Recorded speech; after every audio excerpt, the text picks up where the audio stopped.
Olá, meus irmãos, a paz do Senhor Jesus, amém? Sou o pastor Jorge da Igreja Templo de Louvor. Estamos mais uma vez aqui para trazer uma meditação para nossos irmãos, em nome de Jesus. Vamos fazer uma oração? Senhor, nosso Deus, nós engrandecemos o Teu nome porque Tu és maravilhoso, Tu és santo. Pai, que ao Senhor seja tributado toda a honra, toda a adoração, meu Deus. Toma nas Tuas mãos, fala conosco, fala com os Teus filhos, que cada um seja abençoado pela Tua palavra, em nome de Jesus. Amém? Amém, amados? Nós estamos meditando no livro de Juízes, capítulo de número 6, aonde estamos abordando aí a história de Gideão. Rapidamente, é apenas uma meditação, né, sobre um pouquinho de Gideão. Amém? Vamos estar lendo o capítulo 6, o versículo 18, né, o versículo 17, aliás, que fala assim: e ele disse, se agora tenho achado graças aos teus olhos, dá-me um sinal de que és tu que está falando comigo. Rogo-te que daqui não te apartes, até que eu volte e traga o meu presente e o ponha perante ti. E disse, eu esperarei até que voltes. Entrou Gideão, preparou o cabrito e pôs azimos de uma efa de farinha e carne, e pôs num cesto e o caldo numa panela, e trouxe-lhe até debaixo do carvalho e lhe ofereceu. Porém um anjo de Deus lhe disse, toma a carne, os pães azimos e põe sobre esta penha, e derrama-lhe o caldo, e assim fez. O anjo do Senhor estendeu a ponta do cajado que estava à sua mão, e tocou a carne e os pães azimos. E então subiu fogo da penha, e consumiu a carne e os pães azimos, e o anjo do Senhor desapareceu. Então viu Gideão que era o anjo do Senhor, e disse, ah, Senhor Deus, pois viu o anjo do Senhor face a face. Porém o Senhor lhe disse, paz seja contigo. Não temas, não morrerás. Então edificou ali um altar ao Senhor, chamou-lhe o Senhor é paz, até o dia de hoje está em Ofra, Erita.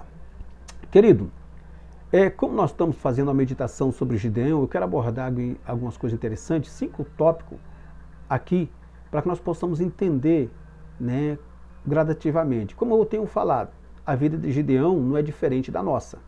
Beleza? Então, o que eu aprendo com Gideão é que ele tinha que aprender a lidar, né, referente ao chamado de Deus. Como que eu posso agir, né, de acordo com o chamado que Deus tem na minha vida, né? O que eu posso fazer, como entender esse chamado, quais são, né, os propósitos que o Senhor tem na minha vida e quais são os obstáculos que vão ocorrer mediante o chamado de Deus. Porque Deus chamou Gideão. Mas vamos lá então, primeira coisa que eu aprendo, né, que Gideão tinha que entender na vida dele sobre o que é mais importante para ele. O que é mais importante para ele? Né? O que está sendo mais importante na vida de Gideão? Então, quando recebemos o chamado de Deus, nós temos que entender sobre o que é mais importante para a nossa vida. Em Atos capítulo 5, versículo 29, fala assim,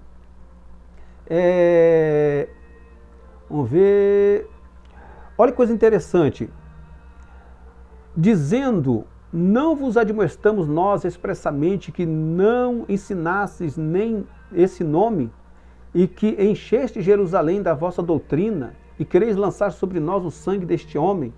Porém, respondendo Pedro e os apóstolos, disseram, mais importante é obedecer a Deus do que a vós. Amém? O que eu quero passar para vocês?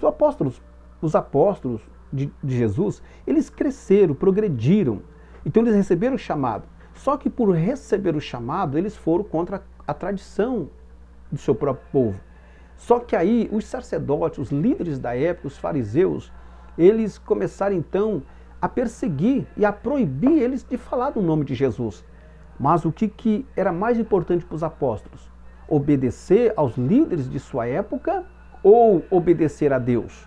Então os apóstolos deixaram bem claro aqui no versículo 29, porém respondendo Pedro e os apóstolos, disseram, mais importante obedecer a Deus do que aos homens. Então é mais importante obedecer a Deus. Então Gideão tinha que entender isso, que a importância da sua vida era obedecer a Deus. E Paulo em Gálatas capítulo 1, né, e o versículo 10, ele fala assim, ó, porque persuado eu agora homens ou a Deus? ou procuro agradar a homens. Se eu estivesse ainda agradando aos homens, não seria servo de Cristo. E pronto. Então Paulo deixou bem claro. Se a minha missão é fazer coisas que os homens agradam, então eu não sou servo de Cristo. Então Gideão tinha que tomar essa decisão.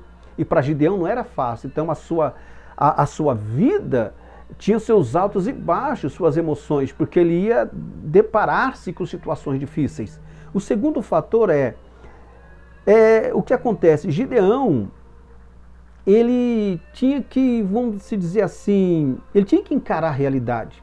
Gideão precisava encarar a realidade. Ele precisava encarar a realidade. E encarando a realidade, Gideão precisava então mostrar para ele mesmo, e tanto para os demais que estavam diante dele, que ele tinha assumido uma responsabilidade, né, diante de Deus. E muitas das vezes a responsabilidade que ele assumia, que ele estava assumindo no momento, as pessoas não iam gostar. Então Gideão ficou com medo. Sim, Gideão ficou com medo, porque o medo muitas vezes nos faz parar. O medo é uma ausência de fé, né, de encarar a realidade. E Deus lhe deu uma tarefa. E essa tarefa era começar dentro de sua própria casa. Né? A tarefa de Gideão, a missão de Gideão era começar dentro da sua própria casa. E Deus disse, olha, eu estou com você. Então isso é um segundo fator interessante. O terceiro fator Gideão precisava tomar uma atitude firme no meio de seu povo. Como assim? Ele teria que agora assumir um testemunho de vida. Ele teria que agora se levantar. O povo estava sendo escravo. O povo estava com medo. Os midianitas estavam atacando, assolando o povo. Então todo mundo se escondia. Só que Gideão, quando ele foi chamado ali, ele tinha que tomar uma atitude de fé diante do povo. Ele tinha que assumir esse compromisso agora. Agora ele não era mais aquele menino rejeitado pela família. Ele precisava tomar uma atitude de fé. Só que isso trazia conflitos altos e baixos na vida de Gideão. Entende? Então as pessoas não consideravam ele. E uma das coisas que a gente tem que aprender, esse quarto fator aqui, é que quando tomamos uma atitude, nós esperamos que Deus age em nossa vida com grandes vitórias. Grandes vitórias extraordinárias. Não, Deus não vai agir com grandes vitórias. Primeiro, Gideão tinha que aprender a conquistar pequenos territórios dentro de sua casa, né, depois na região do seu bairro e depois a sua população, né, para depois ter grandes vitórias. Lembra de Davi? Primeiro Davi foi cuidar das ovelhas. Quando um urso atacou as ovelhas, ele matou o urso. Depois o leão atacou as ovelhas, ele matou o leão. Aí depois ele foi vencer um gigante. Primeiro você começa na sua casa, começa em Jerusalém, depois você começa em Samaria, começa em toda a região, depois você vai para os confins da terra. Então primeiro, as grandes vitórias não chegam diretamente na nossa mão. Primeiro Deus vai nos ensinando a ter pequenas conquistas. Gideão precisava ter pequenas conquistas. E essas pequenas conquistas iam levar ele para grandes vitórias. Um quinto fator para nós orarmos. Uma coisa a gente aprende aqui, no capítulo 6, o versículo 24, fala assim, então Gideão edificou ali um altar ao Senhor e chamou-lhe, o Senhor é paz. E ainda até o dia de hoje está em Ofra dos Abiesrita. Querido, quinto fator, não adianta construir um altar ao Senhor sem antes destruir os altares que construímos para nós mesmos. Nós queremos levantar o altar para Deus, mas nós temos que entender que existem altares em nossa vida que precisa ser destruído. Ele levantou um altar ao Senhor porque ele viu o nosso anjo do Senhor está aqui, mas ele precisava entender que havia outros altares a ser destruídos. Amém, querido? Fica para a próxima. Vamos então orar em nome do Senhor Jesus. Pai amado, eu quero entregar nas tuas mãos teus filhos. Pai, ensina-nos a lidar com as situações. Nós temos nossos altos, nossos baixos, nossos conflitos, mas o Senhor é Deus que está conosco. Eu peço a tua bênção sobre o teu povo, sobre os teus filhos, sobre esse irmão, essa irmã que está enfrentando conflitos, ó Deus, difíceis, que tem altos e baixos, porque está sendo perseguido, está sendo afrontado, Pai, que eles têm que entender que o propósito deles não é agradar a homens, mas agradar ao Senhor. Quando nós queremos agradar aos homens, Pai, nós desagradamos ao Senhor. Mas que nós possamos honrar com prioridade, Pai, o chamado que o Senhor tem para a nossa vida. Deus, eu peço a Tua bênção sobre os Teus filhos e que eles venham honrar o chamado de Deus na vida deles. Pai, eu repreendo a retaliação. Ó Deus, repreendo toda enfermidade. Onde houver enfermidade, seja física ou espiritual, vai saindo. Minha irmã, meu irmão, receba a cura, o milagre, a libertação na tua vida. Levanta-te e toma posse da bênção em nome de Jesus.